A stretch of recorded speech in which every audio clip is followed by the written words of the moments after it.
Hello student, मैं सिर्फ सीमा श्रीवास्तव। मैं daily education net paper 2 sociology की कॉन्सेप्ट लेकर आती हूँ। उसी श्रृंखला में मैं आज मेलेनिवस्की का प्रकारवाद लेकर आई हूँ। मेलेनिवस्की का प्रकारवाद मैं इसलिए बोल रही हूँ क्योंकि प्रकारवाद के अंतर्गत ही मैं उनका पूरा रिंग आपको बताऊंगी, या खुला रिंग कह लीजिए, प्रकारवाद कह लीजिए। ये जो धर्म है, एक अनुष्ठान है, रिचुअल्स है, ये किस तरह से समाज में एकता बनाए रखने में जो योगदान देती, यही मेलेनिवस्की का प्रकारवाद है।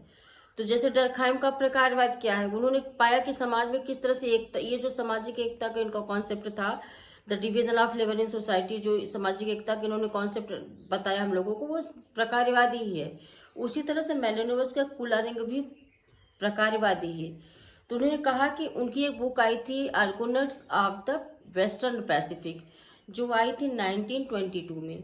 इसमें उन्होंने बताया किस तरह से पापुआ न्यू गिनी, ट्रोबियर द्वीप समूह के जो जनजातियां हैं, वो किस तरह से अनुष्ठान करती हैं और सामाजिक एकजुटता को बनाए रखती हैं। तो उसी श्रृंखला में उन्होंने सोल्वा और मवाली, दो ऐसे रिचुअल्स बताए हमें। जो सोल्वा वाला है, वो उसमें क्या है कि लाल शंख का हार बना होता था, उसको एक दूसरे को आदान प्रदान किया जाता था। ये सामाजिक एकजुटता का प्रतीक था। और जो आपका मवाली, उसमें सफेद शंख से बने हुए बाजूबंदी का आदान प्रदान किया जाता है। ये भी सामाजिक एकजुटता का आधार था। ये जो रिचुअल्स है ना, यही प्रकारवाद है।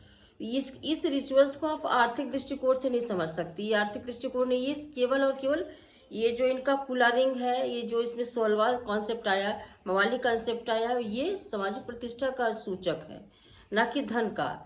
ये जो इनका कुलारिंग, ये धार्मिक, आर्थिक नहीं है, ये धार्मिक है और एक तरह से सामाजिक एकजुट, सोशल सोलिडेरिटी ही है।